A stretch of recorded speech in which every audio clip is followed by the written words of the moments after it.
Good morning, Dr. Chu.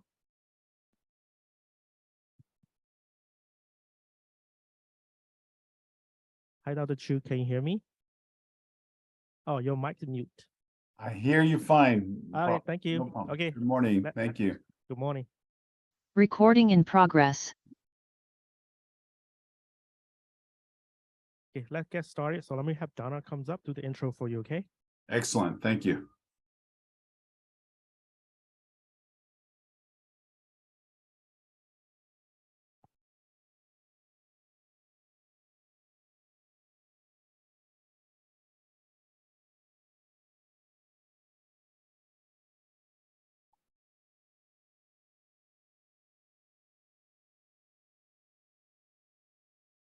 Hello and welcome to today's webinar with eLotus, your leading provider of acupuncture continuing education. My name is Donna Chow and I'll be your host and your moderator. Today's webinar is Master Tung's Brilliant Strategies in the Clinic for Male Disorders presented by Dr. Robert Chu, who is a longtime instructor at eLotus. If you're interested in learning from his earlier work, please visit elotus.org to find his distant learning CEU videos. Today's class will run from 9 a.m. to 6 p.m. with a 1-hour lunch break from about 1 to 2 p.m. We'll have 2 breaks in the morning and 2 in the afternoon, and Dr. Chu will let you know when we do go on break. Allow me to highlight some important Zoom features before we begin. The chat room is first. If you can, please set your chat preference to everyone so that whenever you type into it, everyone can see what you're typing and be part of the conversation. Secondly is the Q&A box. For any questions for Dr. Chu only, please type them into the Q&A box. So again, these are questions for Dr. Chu relating to today's webinar topic. For any comments or just thanking him, please type that just directly into the chat room so we can keep everything organized. Finally, for those who qualify, your CEU quiz will be available the following working day, and I'll send an email out when that is ready. And if you want to watch the video replay, that will be available tomorrow, Monday afternoon, in the late afternoon. So please check your course access page at that time. Our speaker today is Dr. Robert Chu, a licensed acupuncturist and herbalist specializing in the Master Tung Acupuncture methods. In his private practice in Los Angeles, he effectively treats pain, a wide variety of internal disorders, gynecological disorders, infertility, and side effects from cancer treatments.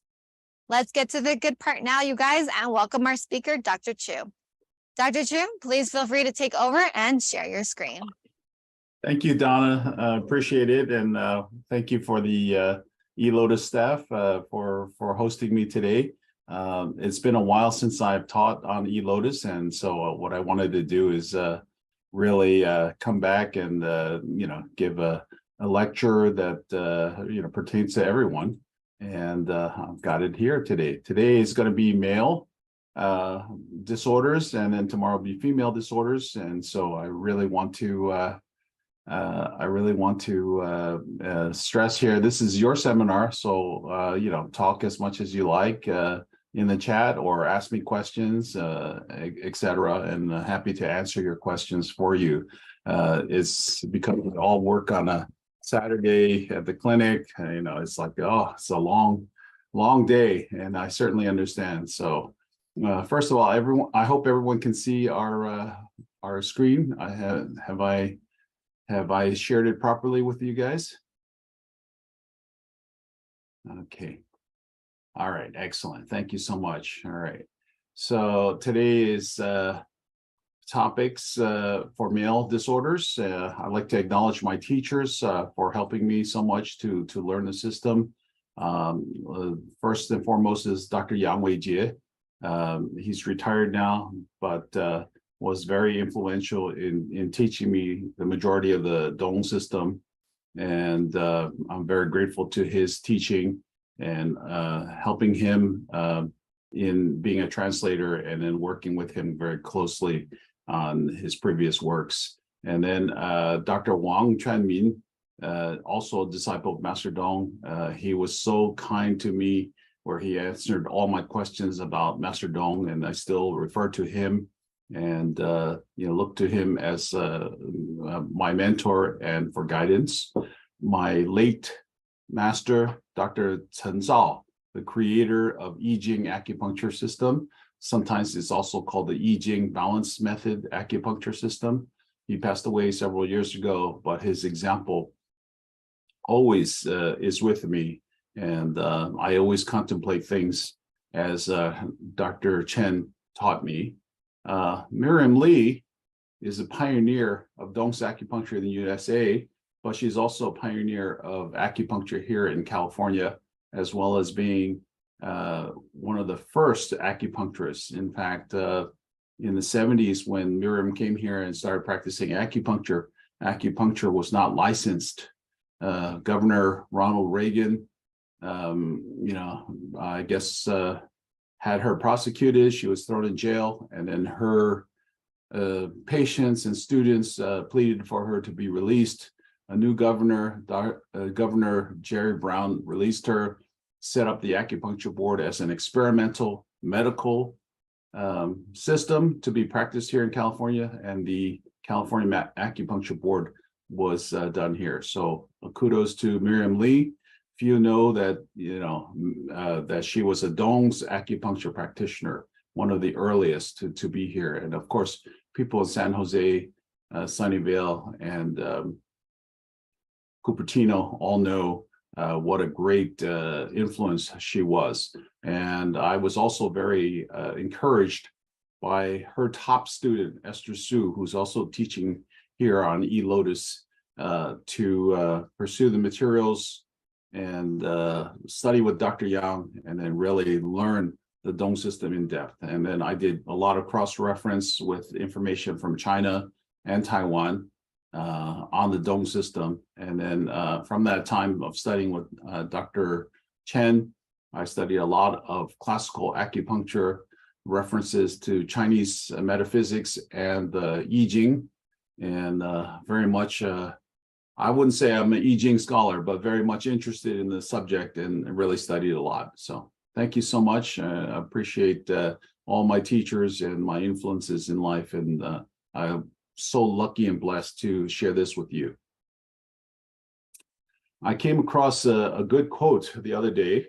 I mean, literally, it was just the other day, where the famous Japanese practitioner Shudo Denmei had made a comment, and I'll read it to you guys. It may come as a surprise, but the disease that acupuncture, acumoxa, in Chinese it would be zhenjiu, or in Japanese also, that works best for is visceral diseases, meaning internal medicine diseases or zangfu diseases generally.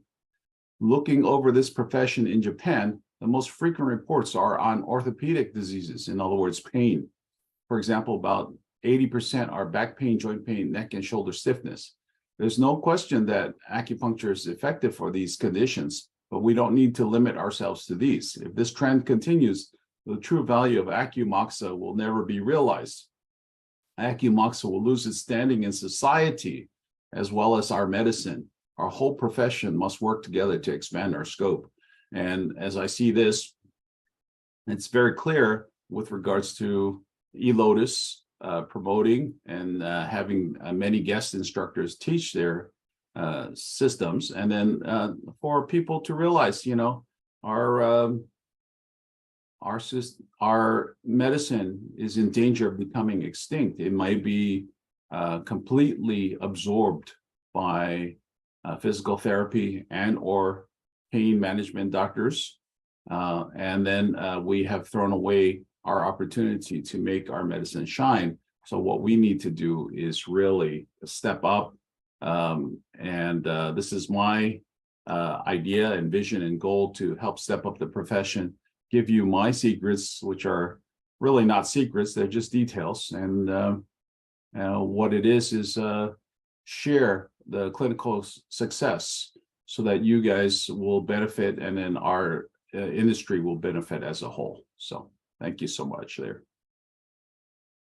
My approach is very simple, a minimum of points, prescribing custom herbal prescriptions. That's generally what I do. However, in the last 20 plus years of practice, I'm very familiar with classical formulas and very familiar with the eLotus, or shall we say, the Evergreen Herbs product line. And they are a very good start in combining them. And then later on, you'll do your own custom herbal prescriptions. My approach to patients is if they're coming for acupuncture, they're going to come 2 to 3 times a week. And a course of treatment, it consists of 10 to 12 visits. On the last treatment, they may be recommended another course of treatment, or, a reducing of treatments, and maybe spread out maybe once a week, once every other week, depending. Okay. But they may still be taking herbs as homework and daily work as they're getting better. And then I also suggest to patients that they have convenience instead of brewing raw herbs, which is fine if you're old-fashioned and romantic. You want to do something like that, that's excellent. However, patients really do well with topicals, with patents and custom formulas that are in granular form or capsule form, and then use what we call in the industry as just in time, which is don't hold on to too much inventory. Okay. When I first started out, I bought tons and tons of patent herbs, and I realized, the stock goes bad. Some patients don't pick up the herbs. You spent the money and lost the money. And you keep the herbs on hand, and it keeps growing and growing and growing.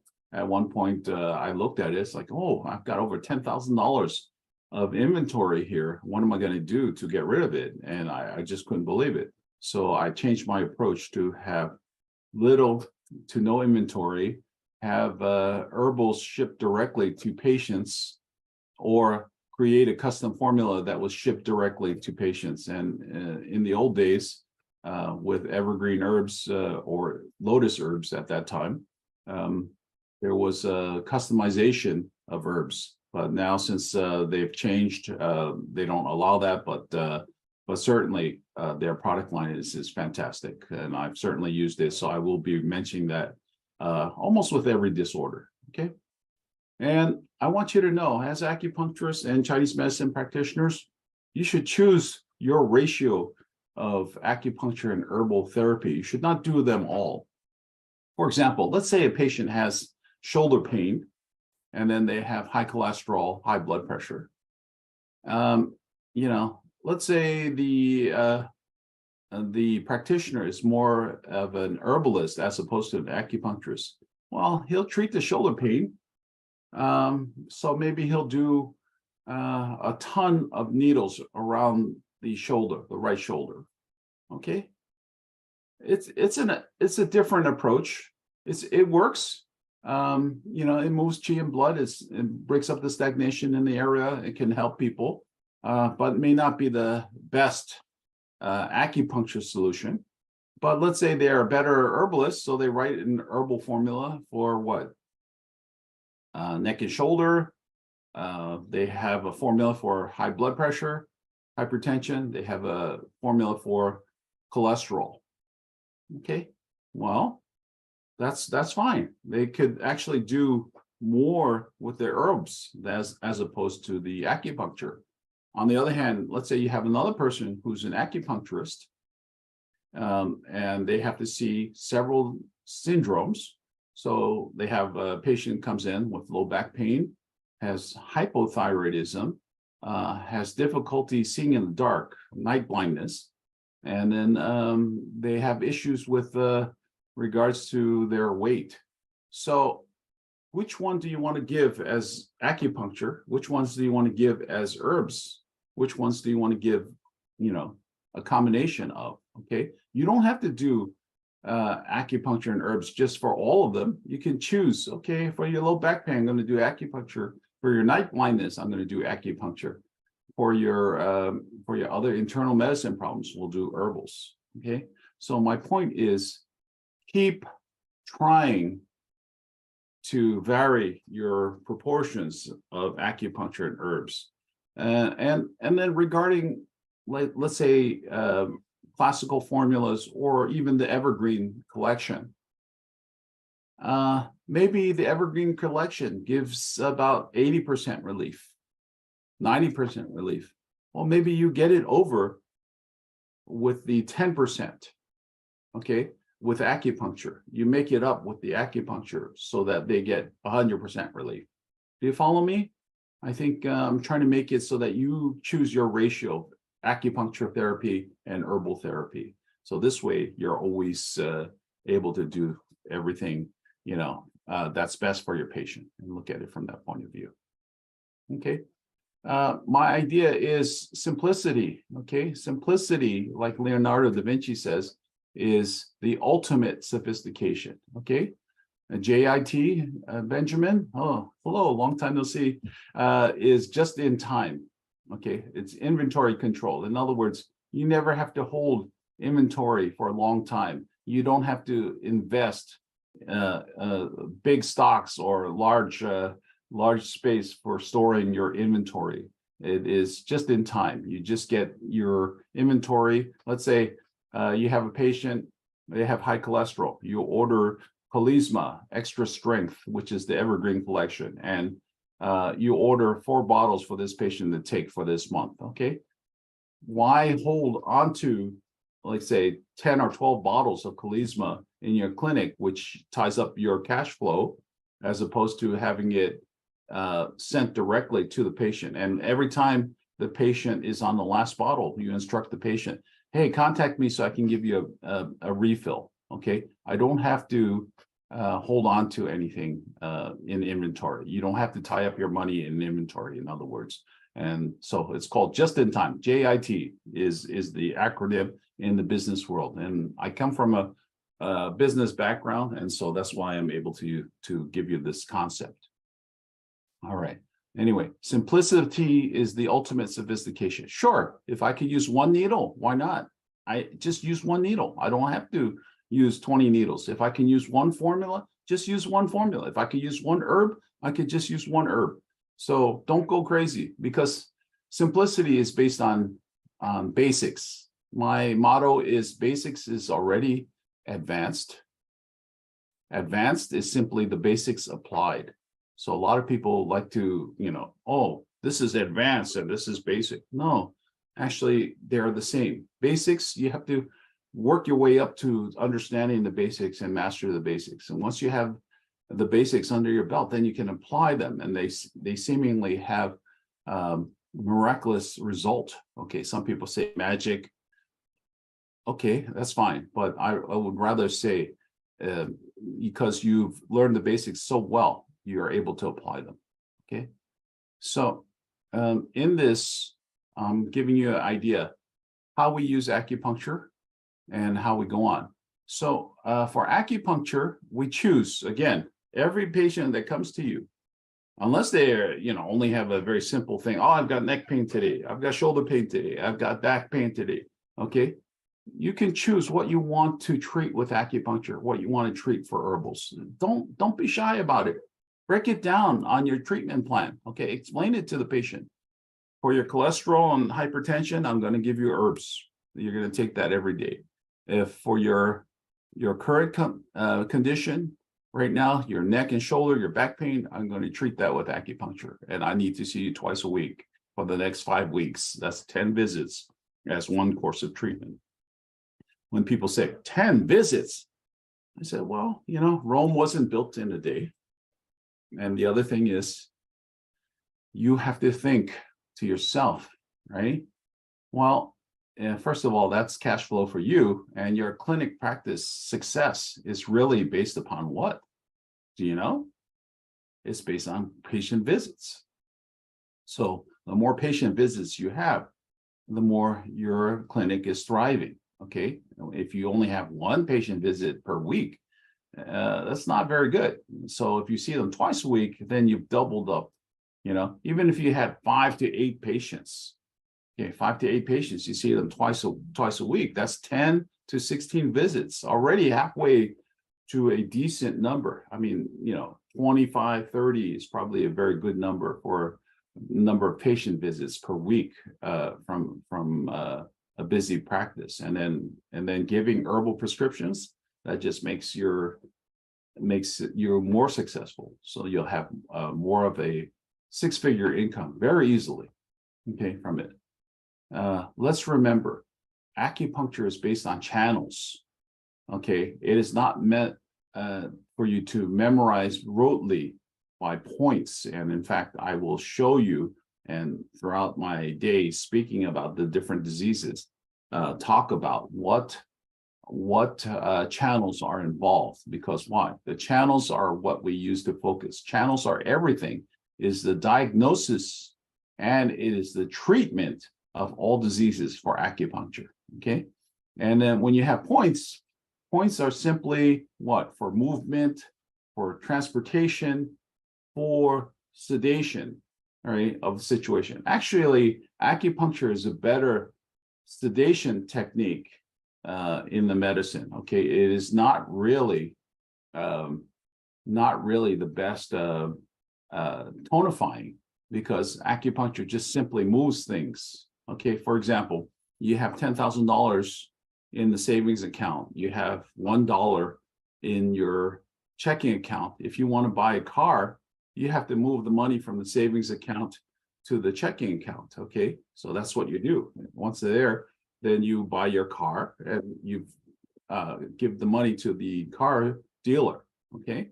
You cannot make more money just because you put a needle in, okay? Acupuncture is more transportation of movement of energy. It is not tonifying. A lot of people think it's tonifying. You're borrowing and shunting and moving funds around. Let's just take it as an analogy for business. You're not really tonifying the patient, all right? Tonification really depends on what? You sleep, you have tonification. You eat, you have tonification. You take herbs, that's tonification. You exercise and do qigong, you build up, you have tonification, okay? You have a healthy lifestyle, you don't have a lot of stress or other issues, okay? And so me telling you about lifestyle is also very important, because why? The whole treatment of acupuncture, it really relies upon you educating the patient. I studied Ayurveda under a student of Vasant Lad, but my teacher had told me about Vasant Lad's motto. He goes, the motto is Ayurveda buys you time to make lifestyle changes, okay? I would have to say that acupuncture and herbals also buys you time to make lifestyle changes, okay? And we'll discuss that in the various diseases we'll have. And everything I say will reflect all of this philosophy here, okay? And many times people talk about the point location. Points location, as I get older and better, is the idea is really to get confirmation through palpation, channel palpation, all right? So this is a better idea for you, okay? Don't always think, okay, it's exactly 3 tren from this location, okay? It may be, it may not be, okay? It can vary, all right? So the Ashur confirmation really tells, okay? And I'm going to teach you some different ideas of how to get better Ashur confirmation, okay? All right, are you familiar with the term Ashur confirmation? Okay, Ashur simply is the same as in English. It's just that we don't pronounce the T, okay? And so that's what the patient says to you when, oh, you confirm the point where the point is, okay? I hope you understand what I'm saying, all right? And then when it comes to tongue, pulse, other things, diagnosis of symptoms and then arranging them in Zhangfu or Wenbing or Shanghanlun or other types of herbal type of training, then it is good for you to understand, all right, I've got to take a look at this, and these are important data for me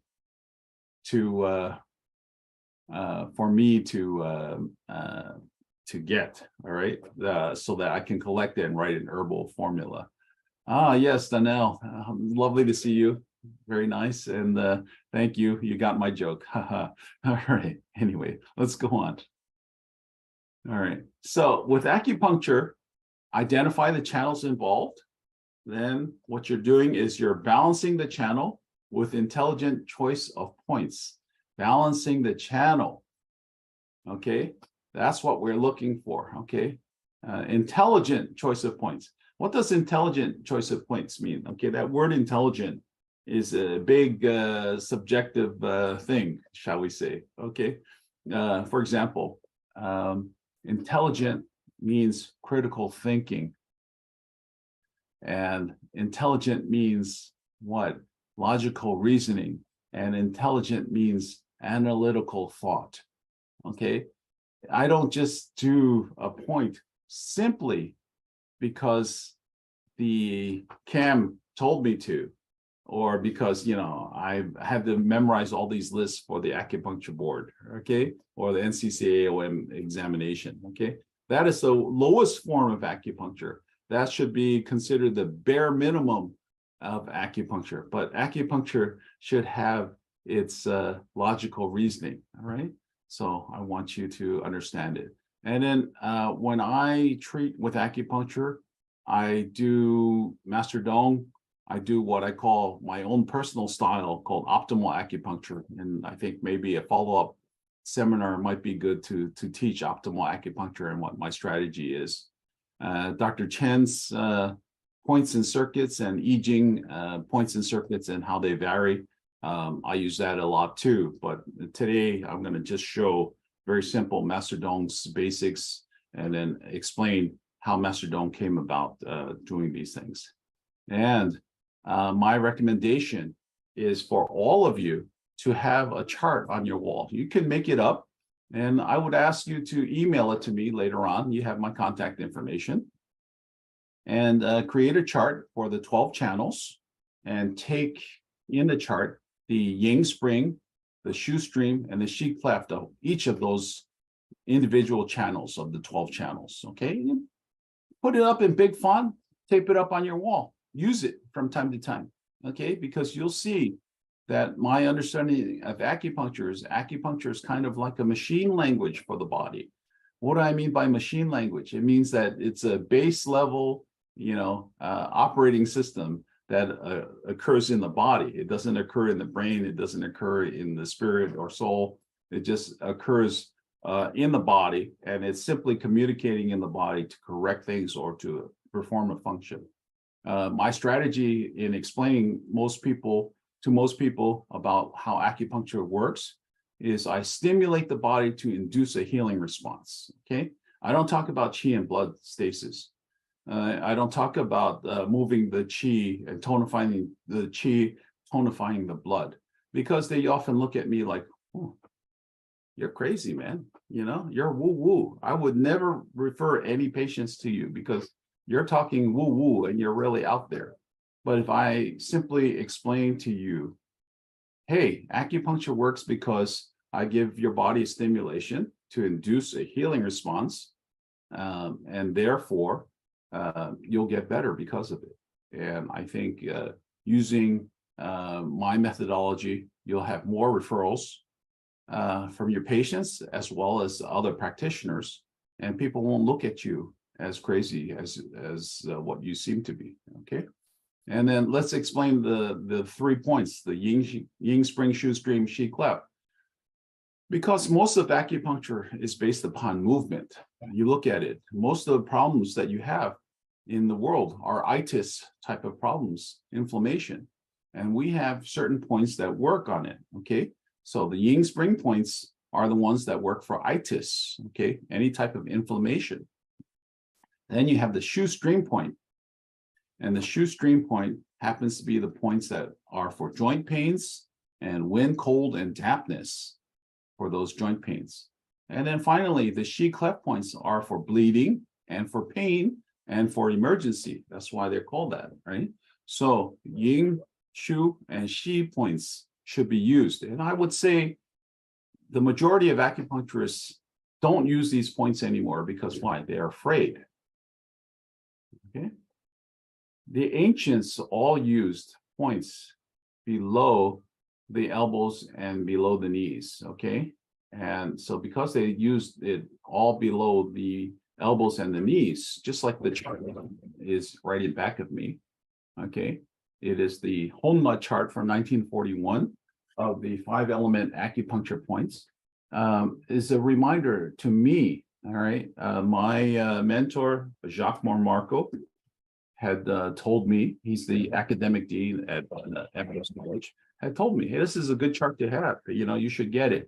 And I got it, I framed it and put it on my wall, and I occasionally refer to it. It has passages from the Classic of Difficulties, and it explains what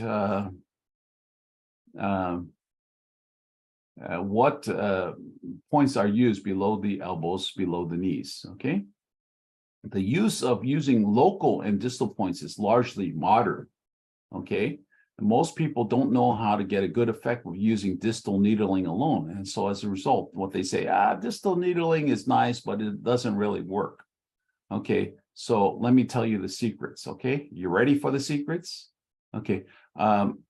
Iris asks, what is the name of the chart? The chart is by Honma, Honma is the surname of the doctor, and it's called the 5-element acupoint chart. This chart is available from redwingbooks.com. Okay, you can get it from redwingbooks.com.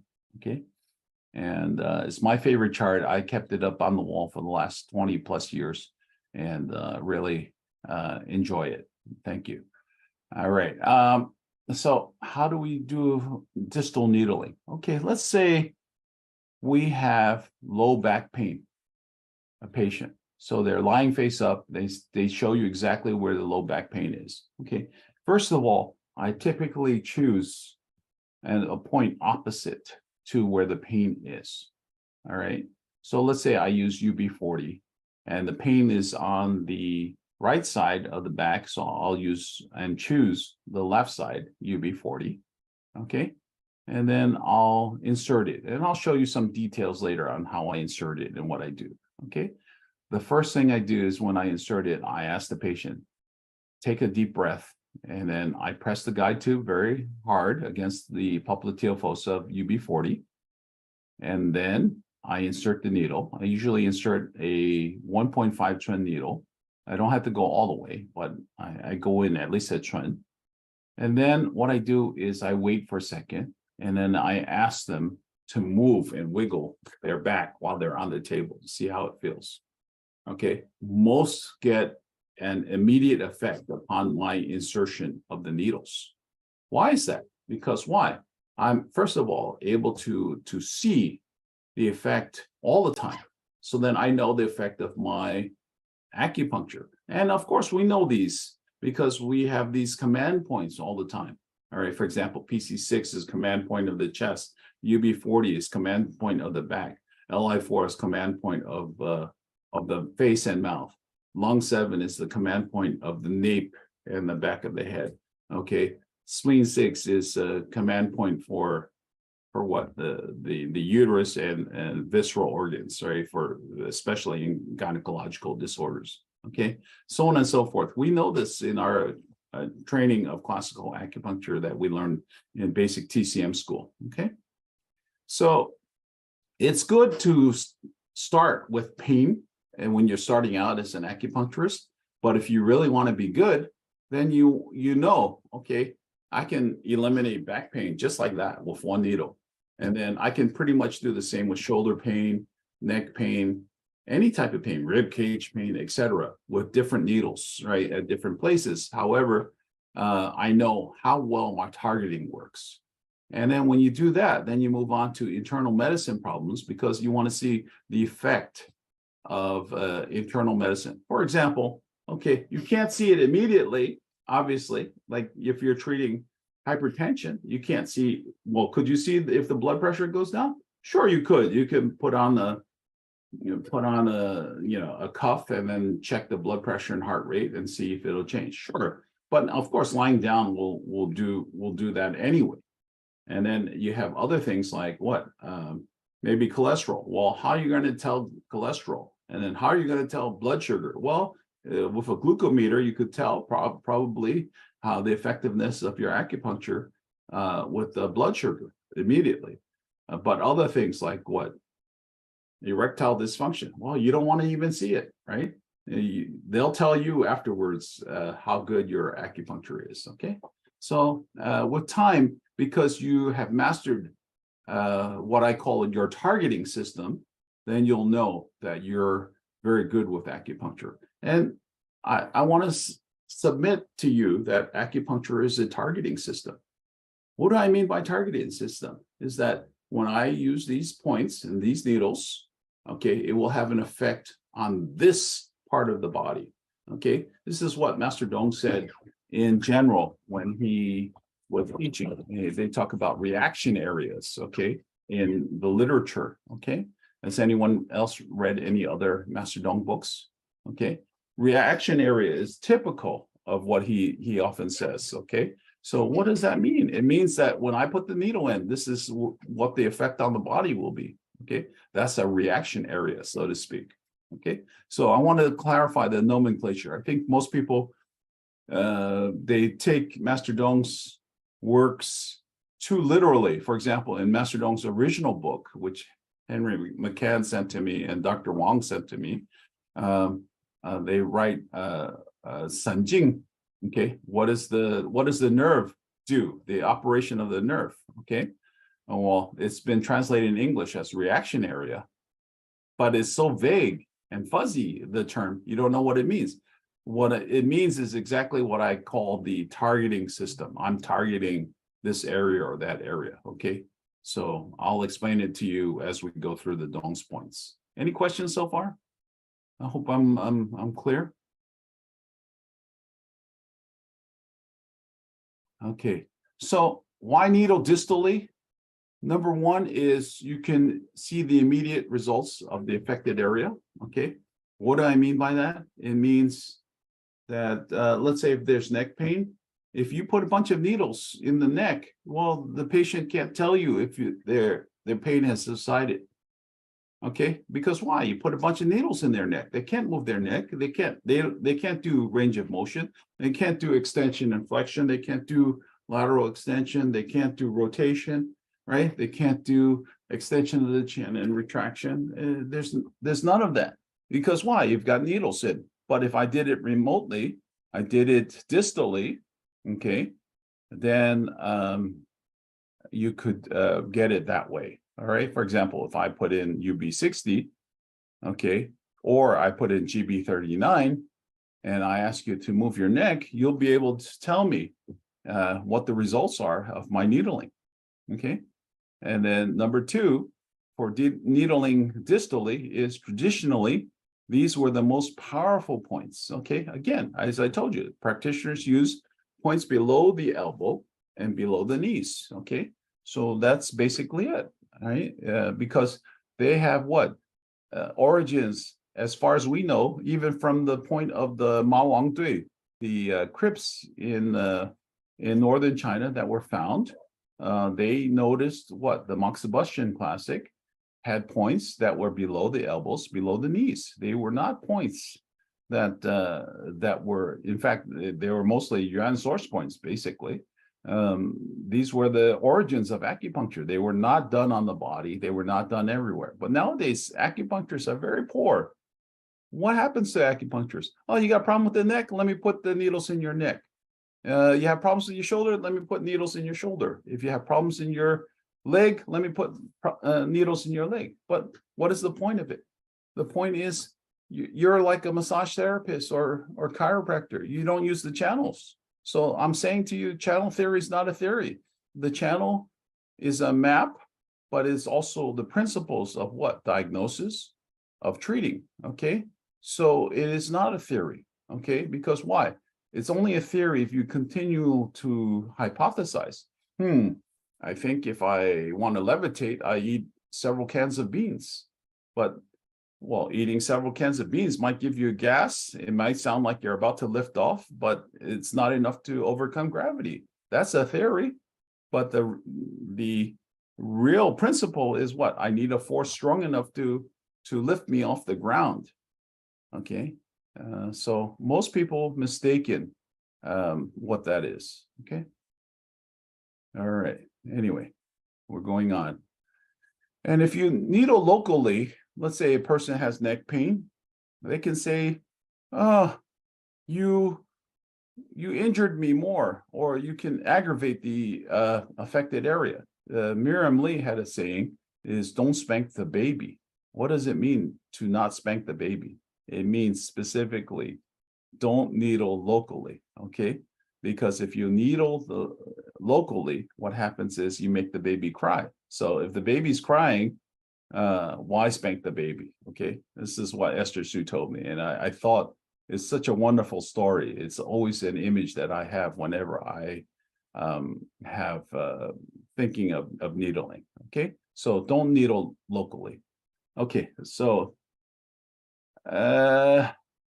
what is, okay, so Michael says, what is the difference between channels and nerve pathways, and is chi in the body equivalent to a nerve reaction, biological nervous energy? Okay, the two paradigms do not intermix. So I would suggest you to keep the two paradigms separate, okay? For example, this is what Western medicine says and science says, and this is what Chinese medicine says, but don't try to equalize them. But when Master Tung was trying to explain his method, okay, first of all, the Dong family notes and books were all destroyed during the Sino-Japanese War and perhaps the civil war in China between the communists and the Republic of China. All right. So when he used the modern term sanjing, okay, sanjing is really the nerves. Then he's trying to say that there's a nerve reaction area to the body. Okay. I don't think it was a very good and clear choice of words, and he probably should not have used it. I would rather say targets this area. Okay. This point targets this area. And when we get into the points, I'll explain and show you what I mean by that. Okay. Thank you, Danelle. You got my joke. Okay. You guys got my joke. All right. And, you know, let's all remember Miriam Lee, because she's wonderful to our profession. And then, be respectful to her teachings. And she left us a legacy of her two books, Master Tung's Acupuncture, which is strangely spelled as Tung's Acupuncture, but it should be Dong's Acupuncture, D-O-N-G, if you're using pinyin, or if you're using the Wade-Giles system, which is still used on Taiwan today, which I think is a very, very, very poor romanization of Chinese. You know, it didn't take into account different dialects, and I don't even think it's based on Beijing dialect. Okay, most of it is farcical. Okay, they romanize Beijing as Peking. So you don't eat Beijing Beijing duck. You eat Peking duck. It's not even close to what it is. I know. However, Cantonese, maybe it's Peking. Okay, maybe that's what it was. So I often think this Wade Giles, these two guys are clowns, you know. So unfortunately, it was not good, but it was something at the time that everyone could use. The fact that China has switched over to the pinyin system and based it on Mandarin or Putonghua is much better, and you know, it is a better way of using romanization. Okay, any questions about why we needle distally? Okay, and then I'll give you my clinical pearls as we go through, so to best optimize how we do things. Okay, all right. So again, it's your seminar, and I've got the webinar chat on, so I'm happy to answer your questions. Okay, we'll go through. In the Chinese thought, we always talk about, when you drink water, remember the source. And it's a very famous Chinese saying. So every day I go to the clinic, you know, I say a little prayer for Master Tung and for my teachers who passed on and our ancestors. So ancestor worship is part of Chinese culture, but it's also for us to feel part of that ancestry, and just as much as the medicine has passed down to us, we're all human, and because we're all human, we give homage to those who have come before us and pass down their great medicine to us. We stand on the shoulders of giants, okay? And if it was not, then I would say that we have to, we have to keep that in mind, okay? Michael Tierra, I haven't seen much effect needling opposite side only. Dome points are fantastic. I know, Michael, I'm a great fan of yours, and you have written many authoritative books, as I know, and I know you studied with Miriam Lee, and needling opposite side only. I'll explain it to you. Basically, classical, we do say a left side for men, right side for women. The easy way to remember is women are always right. My wife reminds me of that all the time. And then my daughter does too now. So I just want you to know. But I do want to say that we do opposite side only for pain, not always for only opposite side. And then in the long run, after a while, I've tried it both ways. Opposite can mean top and bottom. Okay, it doesn't always mean necessary left and right. It can also mean top and bottom. So for example, if someone has a headache, okay, I notice that if I needle kidney 1, I can needle left side or right side. It doesn't matter if they're male or female. Okay, on some females, I'll needle their left side kidney 1. On some males, I'll needle their right side kidney 1. It still has an effect because it's opposite, because it's bottom versus top. Okay, so maybe that's a different way of looking at it. Okay, so you can consider the left and right, but you can also consider the top and the bottom. And then most of my acupuncture points are on the legs. Okay, why do I say they're on the legs? Because you have a double effect of my treatment. Okay, number one is when I'm stimulating them. Okay, let's not forget that your 2 thighs are your other 2 hearts. We have 3 hearts in the body, the one in the chest and then your left and right thighs, because the thighs move the blood. Okay, I came across this when studying Bagua with a famous master, and he told me that certain postures like Bei Sen Zhang, okay, I use Bei Sen Zhang, and then I walk in a circle with it. I will have alleviation of neck and shoulder pain. And I didn't really believe him. But when one day I was in so much pain, I decided to try Bei Sen Zhang. Bei Sen Zhang is the back of the body, upper back of the body, palm. And I walked in a circle. And when I was walking in a circle, the legs were pumping the blood. And I could feel, oh, this posture allows the blood to go into the neck and shoulder area and upper back. And then I got the effect. I'd never gotten that type of internal effect before. And then it made me cognizant of what he taught me. The value of what he taught me is kind of a medicine where it was allowed for self-healing. So any of you who have studied the martial arts, you'll be able to understand. Now, my Bagua, I'm a mix. I have learned Li Ziming's Bagua. I learned Sun Lutang's Bagua. I learned the Yin style Bagua. So for some of you who know Bagua, you know Bagua, the twisting. This is Bei Sen Zhang. This is not a typical posture in the Zheng system, right? But it's a common posture in it. Now, notice the twisting of the arms, okay? And then the shoulder has to twist towards the center. And then when I'm walking, then I'm able to walk the circle holding this posture. Okay, so I just want to give you that. All right, let's continue on. So this is Master Dong. I hate the way his name is romanized in Wade Giles. Okay, but in Pinyin his name would be Dong Jingchang.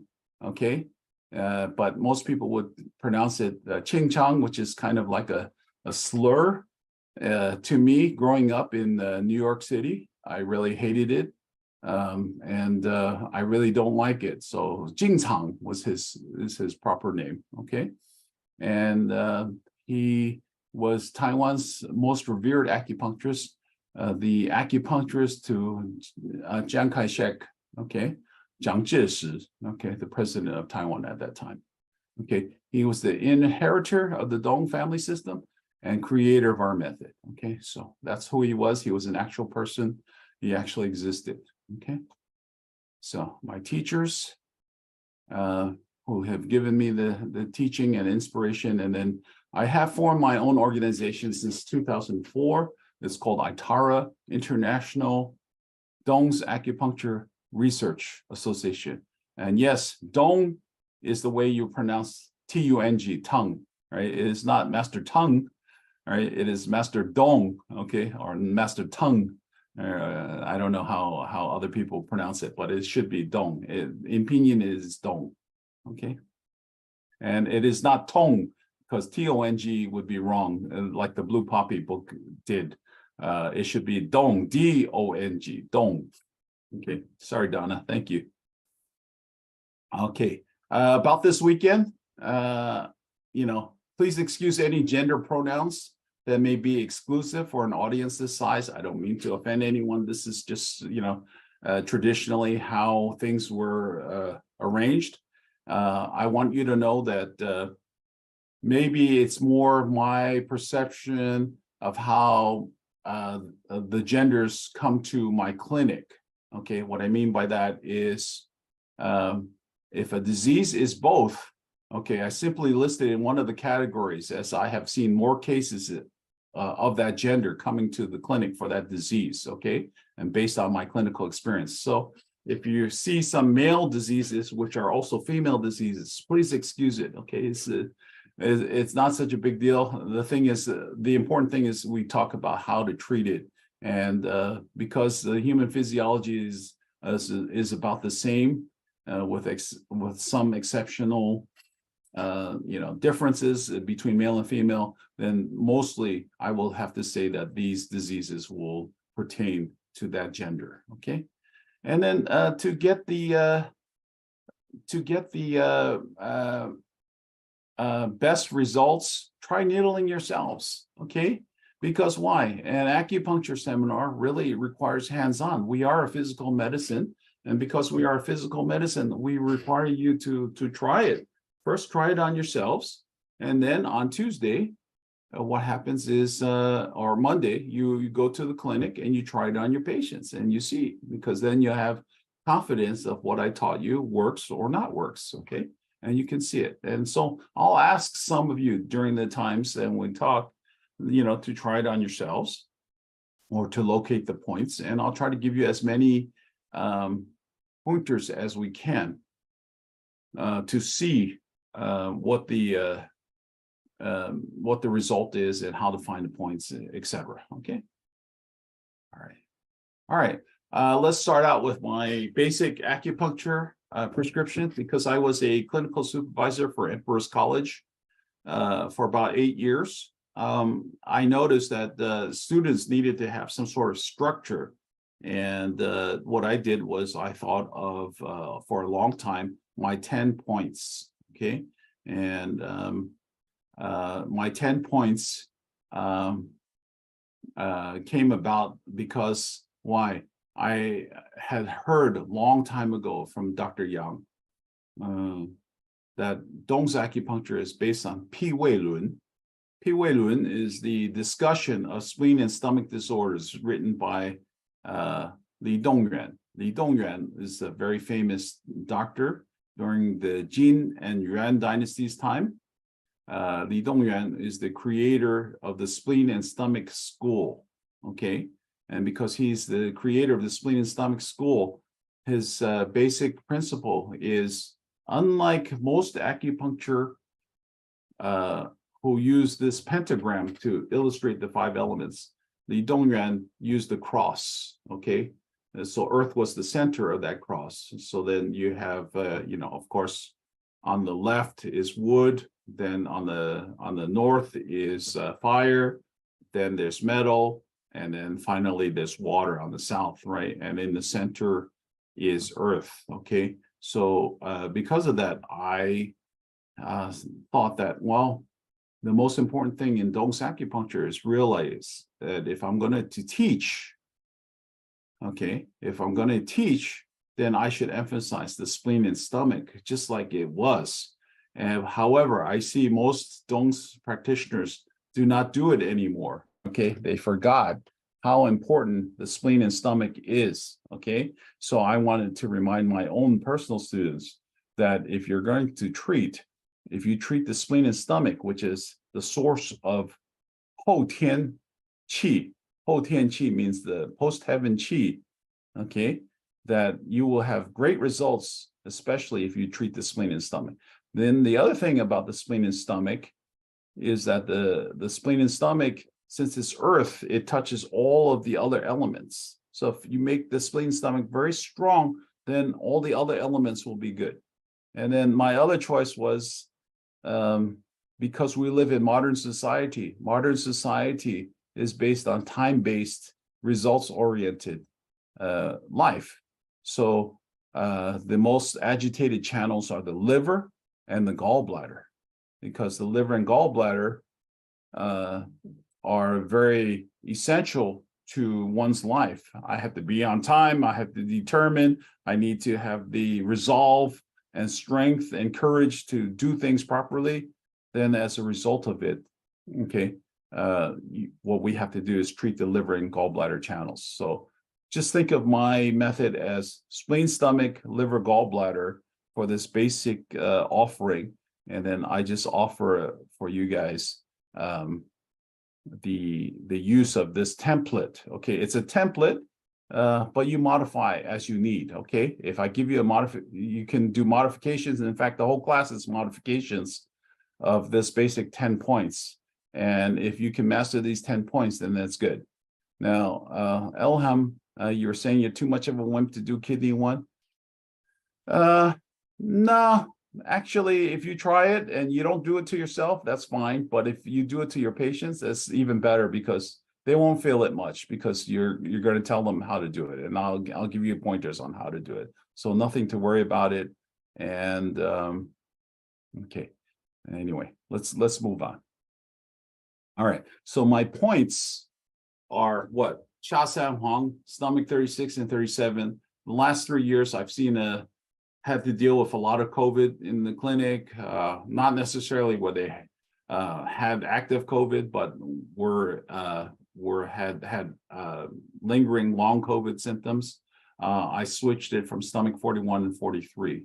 And then on the right side, I use the points Ho Ying, Ho Zu, which are Master Tung's version of liver 2, liver 3, and liver 6, and then GB 34, 39. So it's a mix of Master Tung's points, 5 Master Tung's points, and 5 regular TCM type points. All needles are perpendicular insertion, retained for 28.8 minutes. Actually, I round that up to 30. So when I schedule patients, I usually have 40-minute increments for patients on the table from talk to table for about 30 minutes, and then I get them out because I collect money or give them super bills or whatever.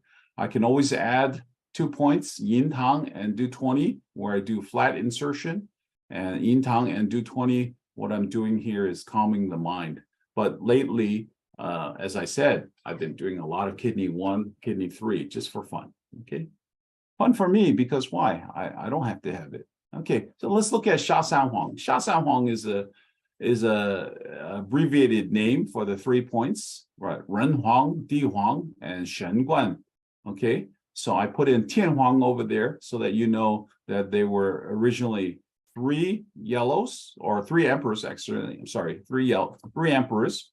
Tian Huang is spleen 9, and so we use that as a guide point or a guide for us to know where Shen Guan is, because Shen Guan is 1.5 chun below the Tian Huang point.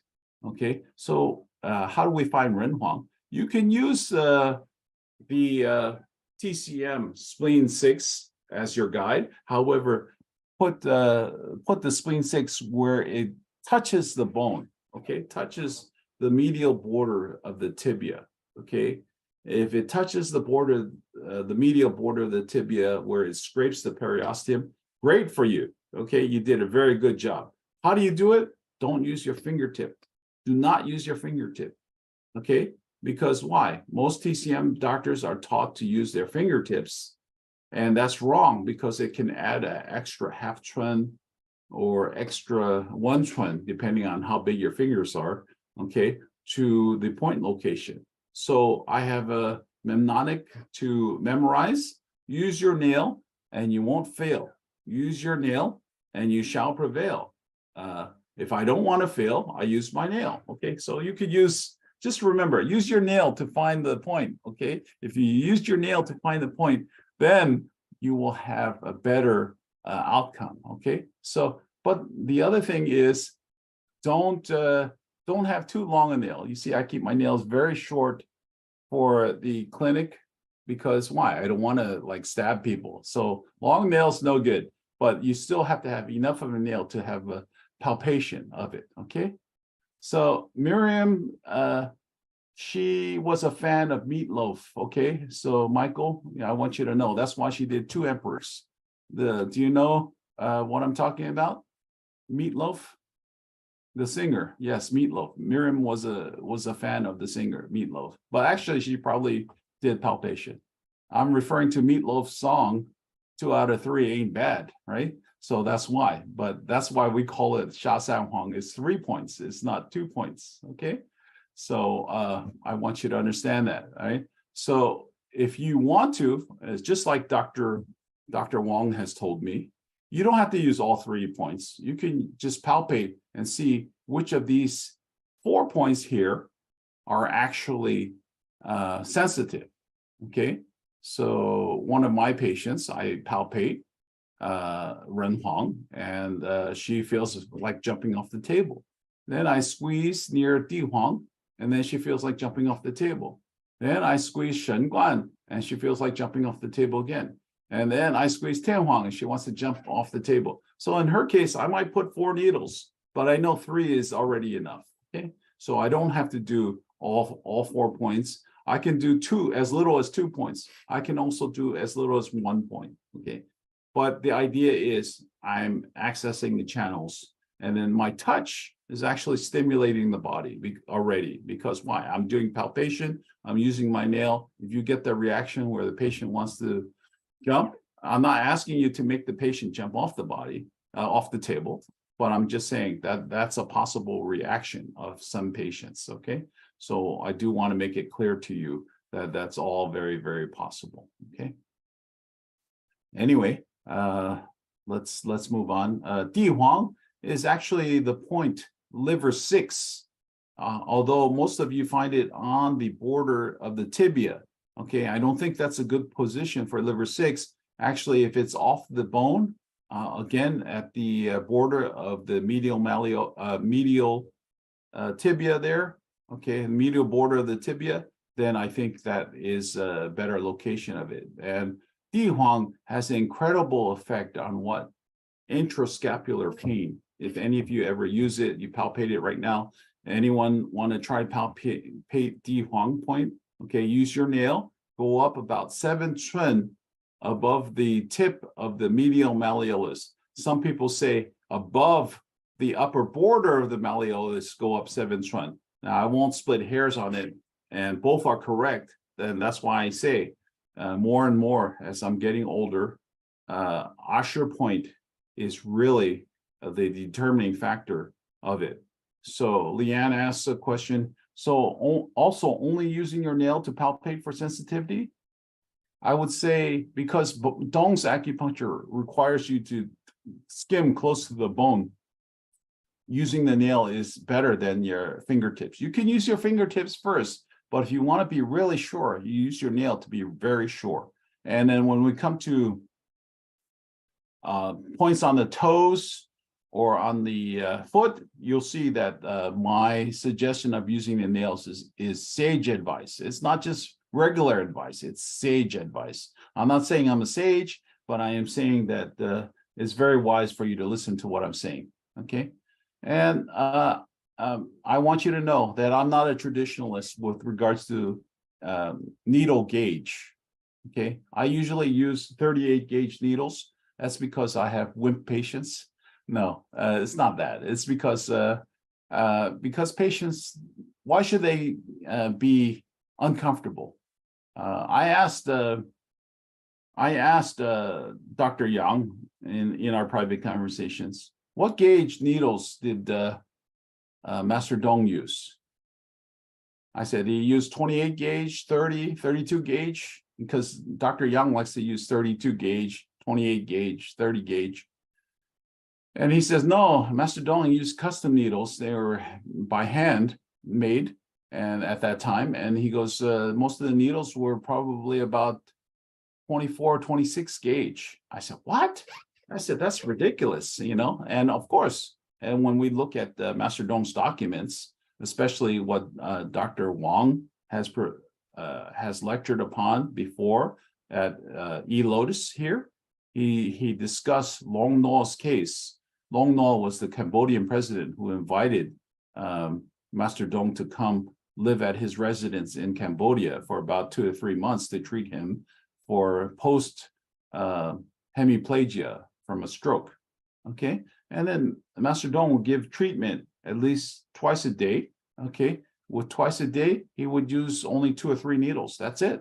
Bottom line. Why? Because he's using big gauge needles. Okay, big gauge needles is really a key when you want long-term effect. I'm not saying that it has to be for today, but you know, we have to adapt to the culture and where we are today. So I want you to know that you don't have to do it. I use 38. Sometimes I use 40 gauge needles, right? I find that after 40 gauge, you start losing control of the needles. Too darn thin. You don't get enough stimulant for it. Okay. Now, Michael asked a question: how important do I think getting De Qi is on Dong's points? I want to say I want to refer to a passage that in the old days, when you were fishing, they said that De Qi is like going fishing. Okay, so you have your fishing line, you throw it into the water, and as I throw it into the water, I wait for the fish, okay, to nibble and bite. Okay, so the fish is making its rounds. If you threw the baited hook right in front of the fish, you probably scare the heck out of the fish. But if the fish wanders about it, he's making his rounds. He's thinking, hey, what is that? That's the bait. And then when you feel the line pulling, what happens is you suddenly pull it taut, and then you hook the fish, and then you pull it up. So the ancient classics said that getting De Qi is like fishing.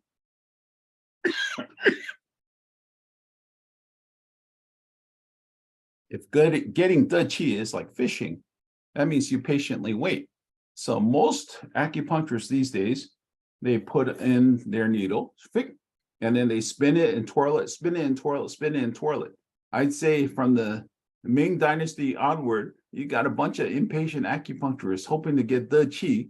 And that's like using, instead of a fish baited hook, okay, what they're using instead is they're using fly fishing lures, where you have artificial lures and you have to automatically move it and get jiggy with it.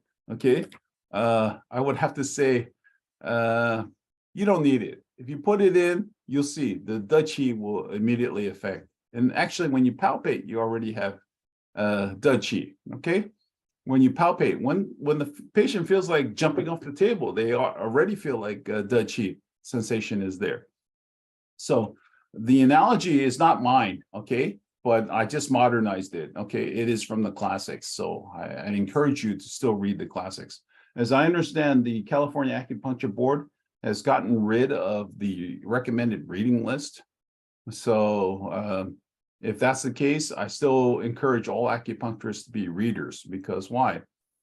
The connection from the ancients till now is a very, very long history, over 2,500 years of written history.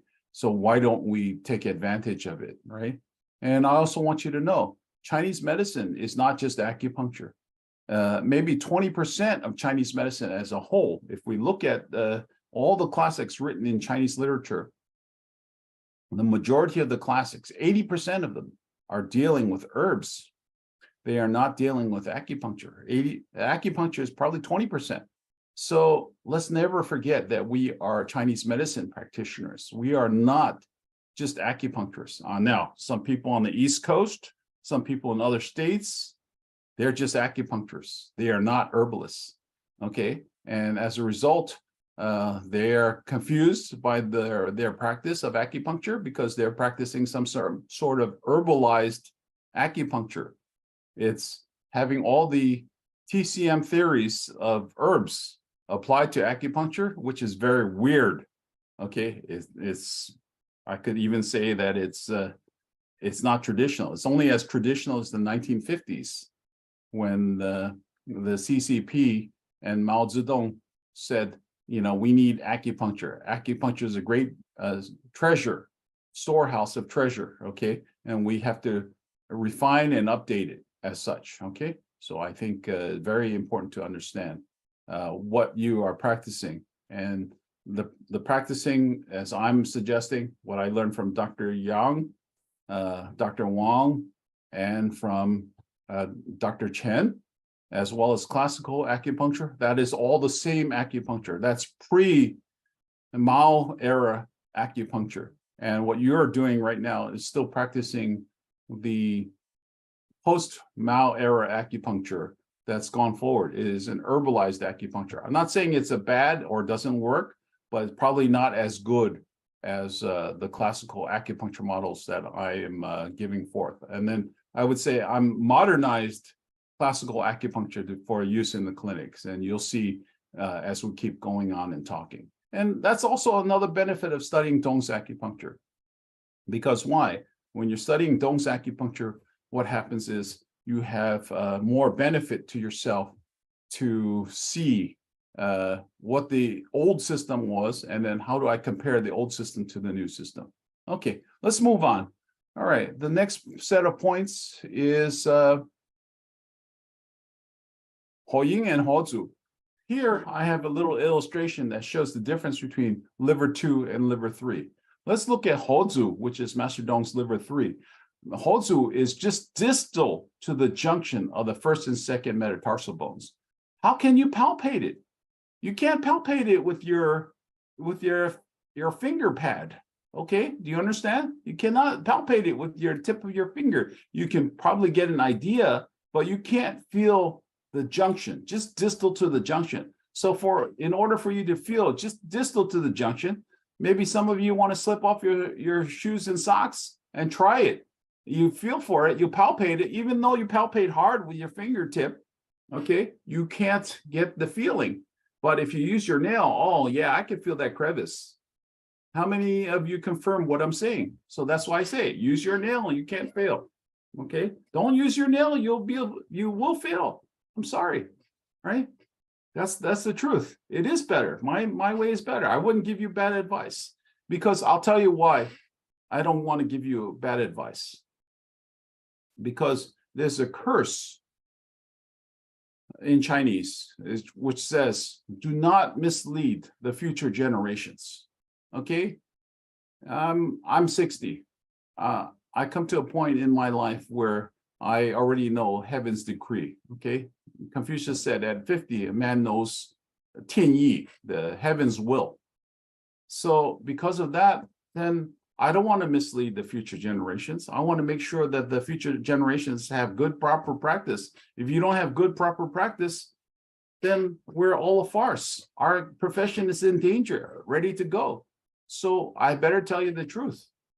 Okay, so you better listen and learn, because if not, who knows? We all hanging by a vine, a thread. Who knows how quickly we go? So, all right. So Hoying is half trend from the web margin. Okay, and so that's the best way to find Hoying. So it's not quite liver 2, which is at the margin, but it's a half trend posterior to liver 2. Okay, so that's the difference. So we use Hoying and Hozu rather than liver 2, liver 3. Now for noobs who don't remember the Chinese name, okay, or for noobs who don't want to bother learning Master Dong's points, just use liver 2, liver 3. You'll get the results. That's fine. Okay, I'm not going to worry about it. But what you would do is you would go forth from there. Now I have some question. Do I use Ashu confirmation with all of my points? No, I don't. Right? Sometimes I just put it in because I know it so well. And then there's another question. When we went to school, we learned TCM and did not do or learn distal needling. Actually, you did because you learned the antique points. So my question is, does distal needling give long-term effect as much as TCM? Of course it does. And in fact, as I was saying, when we needle the legs post-treatment, that we're also moving the legs so that you're opening up the wounds again, the micro wounds that you cause with acupuncture. As a result, they're getting additional treatment from moving the legs, walking, in other words, okay? So it actually may give longer effect, but let's not forget what needling is. Needling is, when I needle someone, it is like doing a surgical cut. It is healing by first intention. Healing by first intention is a clean surgical cut and will heal within immediate 24 to 36 hours, maybe even 72 hours. It will heal completely, okay? So with acupuncture, that is what you're doing. You're causing a surgical wound, healing by first intention that will last about 72 hours. That's why you see a patient every other day, okay? That is the duration of acupuncture, all right? And that's why I say cumulatively, 10 treatments is a course of treatment, okay? So then I'll know what could be done.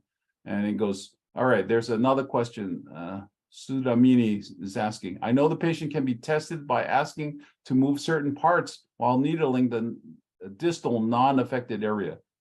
Okay, good, all right. So as I said, my way of using it is palpate using the nail, insert the needle, wait for the results, ask the patient to comply and work with you as in a partnership. If you're asking the patient's confirmation, you will get a good confirmation of it. And then Elham asks about what size needles do I use for babies, toddlers, children's, teenagers. I use the same size needle, 38 or 40 gauge, but I may not retain for babies and toddlers. For young children, I may not retain. I may just twirl it a few times. And teenagers, I generally just insert it and leave it in. They're as good as adults, so nothing to worry about. So I hope I've answered all three questions. I don't have time to type right now. I'm too slow a typist. All right, so let's go on. Okay, so my protocol graphically, you're going to see this image quite a bit in your notes, this cross.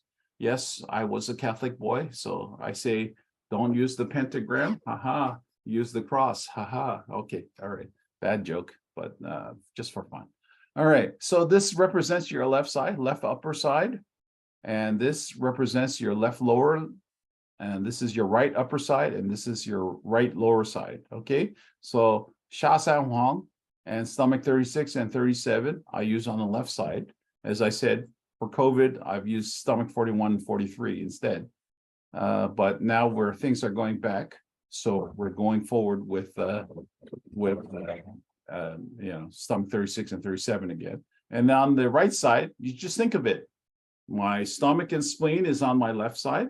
My liver and gallbladder is on my right side. So I choose points that are on the right side. Ho Ying, Ho Zu, liver 6, and then GB 34, 39. Okay, so those are my 10 points.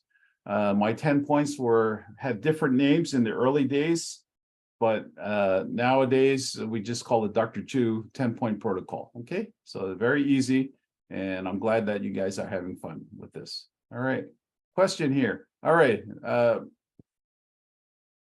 why did I use stomach 36, 37 during COVID? No, I was telling you that I was using stomach 41 and 43 during COVID time, and then now that we're coming back to normal, just about, then I've gone back to stomach 36 and 37. Okay, but why didn't I use those? Because people were having more respiratory issues. And stomach 41 is the Jing River point of the stomach channel. It treats all cough problems. And then stomach 43 is actually Master Tung's Menjing point. Menjing means the gate of the lungs, or the gate of metal. So as a result, I felt that it was a time to protect all patients. Remember, the best doctors are what? Those who prevent prophylactically, okay? You treat disease before it happens, okay? So Constance, I know the diagram is confusing. Just think of it as a patient is lying down on your table. You're at the left of the patient, and the left side would be the spleen channel and stomach channel. The right side would be the liver channel and the gallbladder channel. So closer to you would be, because you're standing on the patient's left side, is the spleen and stomach. That would be on the left side. And then if you go at the right side, it's liver, gallbladder. Okay, so I hope that that's clear for you. As you can see, we're making good use of the chat room so that we can discuss things. Okay. All right.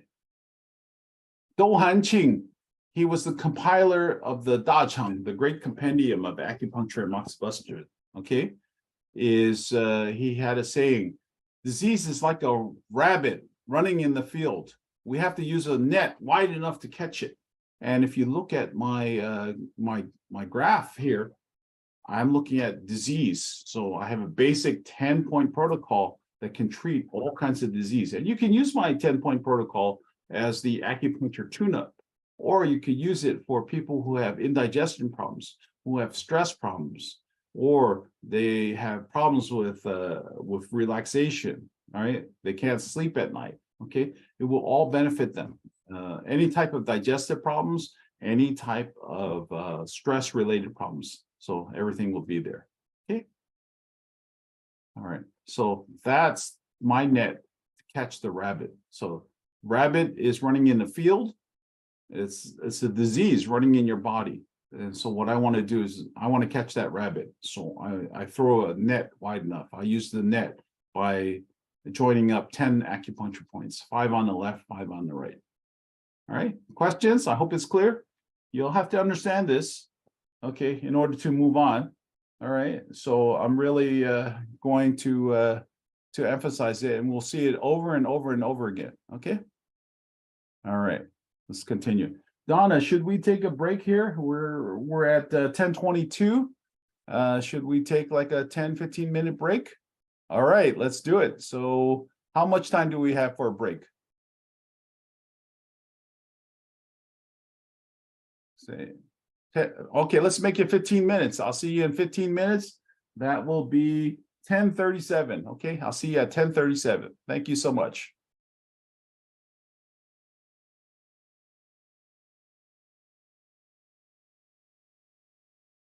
Recording stopped.